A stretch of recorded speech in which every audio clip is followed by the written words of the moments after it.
स्वागत है दोस्तों आप सभी का आपके अपने YouTube channel future to you academy पर। और आज आप सभी के लिए जो टॉपिक आया है वो है हमारा role of rivers in the economy. देखिए अभी तक हम जो चैप्टर पढ़ चुके हैं और ये जो वीडियो है हमारी ये है लास्ट वीडियो इस चैप्टर की। और अभी तक जो हम पढ़ चुके हैं वो ड्रेनेज सिस्टम का इंट्रोडक्शन पढ़ चुके हैं, हिमालयन रिवर्स पढ़ चुके हैं, नॉर्थ और पेनिनसुलर रिवर्स पढ़ चुके हैं, लेक्स पढ़ चुके हैं। अब हमारा जो आज जो हमारी टॉपिक है वो है लास्ट टॉपिक है हमारा role of river in economy and river pollution. इसके बारे में जरा हमें पढ़ना है। देखिए रिवर का इकोनॉमी में रिवर्स का क्या रोल है। देखिए rivers have been fundamental importance throughout the human history. ये तो हमको पता है कि ह्यूमंस की हिस्ट्री, इंसानों के इतिहास से लगाकर देखें अगर अभी तक हम, तो रिवर्स का बहुत ही ज्यादा प्रयोग हुआ है और रिवर्स बहुत ही ज्यादा महत्व रखती है इंसान की जिंदगी में। क्यों? क्योंकि रिवर्स से ही इंसान को पानी मिलेगा, वो अपनी खेती करेगा, काफी काम चलते हैं रिवर्स से। तो भाई ये तो काफी ही ज्यादा इंपॉर्टेंट तो है ही है। Water from the reverse is a basic natural resources and essential for the various human activities. अब रिवर्स से जो पानी होता है वो काफी एक बेसिक नेचुरल रिसोर्स है, बोलते हैं ना मूलभूत नेचुरल रिसोर्स है जिसके बिना कुछ भी नहीं हो सकता है। कहने का मतलब पानी तो हमें चाहिए ही चाहिए भैया, पीने के लिए चाहिए, नहाने के लिए चाहिए और सिंचाई के लिए चाहिए। हर तरीके से हमें पानी की बहुत ज़रूरत है, इंडस्ट्रीज़ में पानी की बहुत ज़रूरत है। तो ये सारा का सारा पानी हमें कहाँ से मिलता है? ये हमें पानी जो मिलता है ये हमें मिलता है रिवर्स से। कहाँ से? रिवर्स से। Then therefore the river banks have attracted settlements। अब देखिए अब पानी जहां मिलेगा वहीं तो अब इंसान क्या सोचता है, अरे भैया देखो जहां फैसिलिटी है वहीं पर हमारा घर मिल जाए। तो वही हिसाब के पानी जहां है वहीं लोगों ने सेटलमेंट करना शुरू कर दिया। तो ऐसा तो है नहीं कि अब नदी आपकी 100 किलोमीटर दूरी पर है और इंसान जाकर के रह रहा है 100 किलोमीटर दूर नदी से। तो ऐसा तो होता नहीं है। तो इंसान क्या चाहता है कि ज़्यादा से ज़्यादा यही चाहता है कि नदी के पास में ही उसका सेटलमेंट हो। तो सेटलमेंट सारा के सारा कहाँ हुआ है? इंसानों का। तो इंसान जो है नदी के किनारे ही इन्होंने अपना रहने का हिसाब किताब कर दिया है। एशियन टाइम से ही हम ये देख रहे हैं।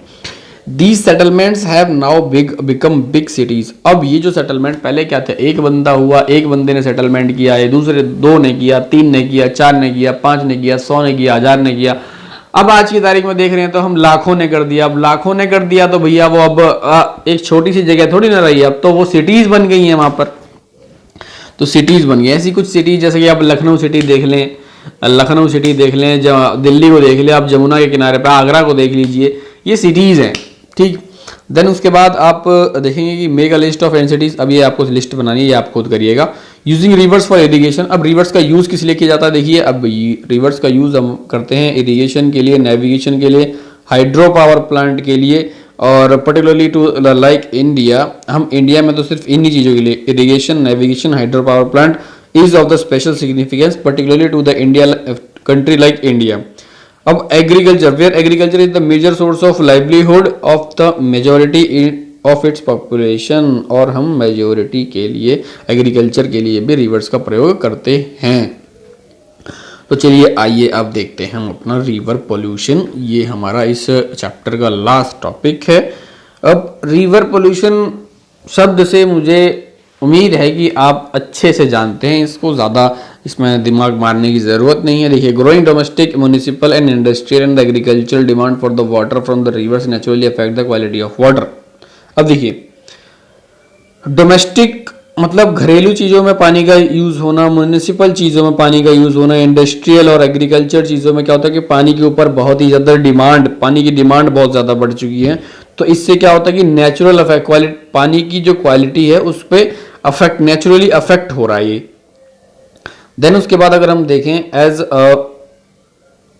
अ रिजल्ट, अगर हम देखें as a result more and the more water is being drained out of the river. इसकी वजह से जब डिमांड ज़्यादा बढ़ गई तो इससे क्या हो गया, ज़्यादा से ज़्यादा पानी इंसान क्या कर रहा है कि वहाँ से ले रहा है। और जो वॉल्यूम है असलियत में, जो नेचुरल एक रिवर को सही मतलब चलते रहने के लिए आपको रखना चाहिए, वो जो वॉल्यूम है वो भी कम होता चला जा रहा है।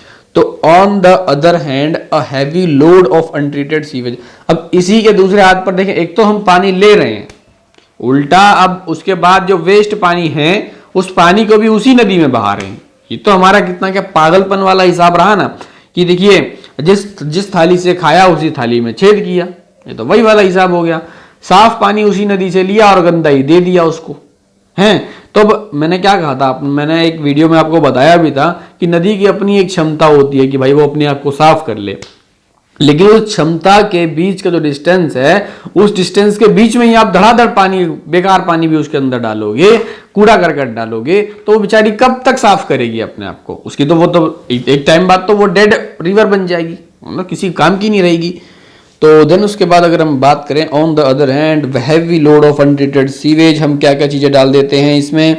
Heavy load of untreated sewage, industrial effluent are emptied into the rivers, this affect the quality of water. Industrial effluent जो अनट्रीटेड सीवेज है आपका, ये इसके अंदर हम डाल देते हैं, इंडस्ट्री का जो पोल्यूशन है वो भी डाल देते हैं। इससे क्या होता है? क्वालिटी ऑफ वाटर खराब होता है और रिवर की सेल्फ क्लीनिंग कैपेसिटी भी खराब होती है।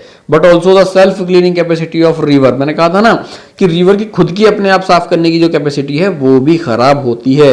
फॉर एग्जाम्पल के लिए अगर हम देखें तो for example given the adequate stream flow the Ganga water is able to dilute assimilate pollution loads within the 20 kilometre. आप देखिएगा, अब जो गंगा नदी है वो करीब 20 किलोमीटर के बीच में, आप देखिए कि आप उसमें पोल्यूशन हो तो एक नॉर्मल जितना आप, अगर नॉर्मल पोल्यूशन है तो वो 20 किलोमीटर के दायरे में आकर के वो अपने आप को साफ कर देती है। और वो साफ कैसे करती है? जो भी पोल्यूशन आ रहा है उसको किनारे पर रखती चली जाती है, किनारे पर रखती चली जाती है, किनारे पर रखती चली जाती है। तो इससे क्या होता है कि वो अपने साफ होती चली जाती है। लेकिन अब आप 20 किलोमीटर के दायरे के अंदर ही आप धड़ाधड़ उसमें गंदा पानी डालेंगे, धड़ाधड़ आप उसमें उल्टा सीधी चीजें डालेंगे, तो बेचारी कब तक करेगी, कब तक साफ करेगी? तो उसका तो डाइल्यूशन का जो पानी को डाइल्यूट करने की जो क्षमता है वो खत्म हो जाएगी।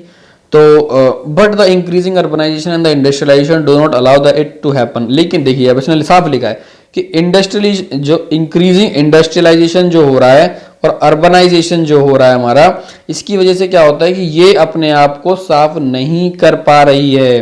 Concerns over the rising pollution in our river led to the launching of various action plans in the river. अब देखिए, अब इसको ठीक करने के लिए कंसर्न, कुछ लोग कंसर्न कर रहे हैं, तो इसके लिए क्या होता है कि कुछ प्रोग्राम्स लॉन्च किए जाते हैं, रिवर क्लीनिंग प्रोग्राम, जैसे नमामि गंगे प्लान है, नर्मदा वाला जो प्लान था, नमामि नर्मदे जो प्लान था वो था। तो ऐसे कुछ आपको प्लान्स भी मिलेंगे। अब have you heard about the such action, आपने कुछ अब ऐसे एक्शन आपने सुनना क्या है? तो हमने इसी किताब में पढ़ लिए। How does our health get affected by the polluted reverse water. अब हमारे जो हेल्थ है वो किस तरीके से रिवर पोल्यूशन से, कैसे पोल्यूटेड वाटर से हमारी हेल्थ कैसे खराब हो जाती है। And think about life of human being without fresh water. आप कभी सोचिएगा कि इंसान की जिंदगी कैसी हो जाएगी अगर फ्रेश वाटर ना हो। तो अरेंज अ डिबेट, और इसके ऊपर आप डिबेट कीजिएगा, अपने घर में कीजिए, अपने ट्यूशन में कीजिएगा, अपने स्कूल में कीजिए, अपने दोस्तों से कीजिएगा। तो इसके ऊपर आप थोड़ी डिबेट कीजिएगा और आप इसको समझ पाएंगे। तो दोस्तों, आज की जो टॉपिक है हमारा, ये टॉपिक यहाँ पर खत्म होता है। और देखिए, अभी टॉपिक खत्म हो गया, लेकिन ये जरा सा थोड़ा सा रह गया हमारा, इसको जरा देख लेते हैं। National river conservation plan. देखिए, national river conservation plan, the river cleaning programme in the country was initiated with the launching of Ganga action plan. ये जो रिवर क्लीनिंग प्लान जो था, ये आपका गंगा प्लान से सबसे पहले स्टार्ट हुआ था। गंगा एक्शन प्लान जो कि GAP 1985 में स्टार्ट किया गया था। फिर Ganga action plan was expanded to cover the rivers under the national river conservation plan. जो गंगा एक्शन प्लान था वो इसको कन्वर्ट करके क्या कहता है, नेशनल रिवर कंजर्वेशन प्लान में ला करके रख दिया गया था 1995 में। अब ऑब्जेक्टिव, अब NRCP national river conservation plan का ऑब्जेक्टिव ये है कि इससे हम क्या करें, improve the water quality of river which are the major water sources in the country through implementation of pollution abatement work. आपको क्या करना है, इसको इंप्लीमेंटेशन करना है, pollution abatement work. Pollution abatement work का मतलब ये है कि आपको इसमें कंजर्वेशन करना है, आपको इसमें आपको उल्टी सीधी चीजें नहीं डालनी है, इंडस्ट्रीज को रोकना है। तो ये सब चीजें आपको करनी थी। तो ये आपका NRCP में होता है, तो आप देखेंगे। तो दोस्तों, यही था आपका इस टॉपिक में। तो अब हम मिलते हैं नेक्स्ट वीडियो के साथ, तब तक के लिए धन्यवाद। नया चैप्टर स्टार्ट करेंगे, चैप्टर नंबर 4, जिसका नाम है क्लाइमेट। ठीक है, और तब तक के लिए धन्यवाद। टेक केयर, बाय बाय, जय हिंद, जय भारत।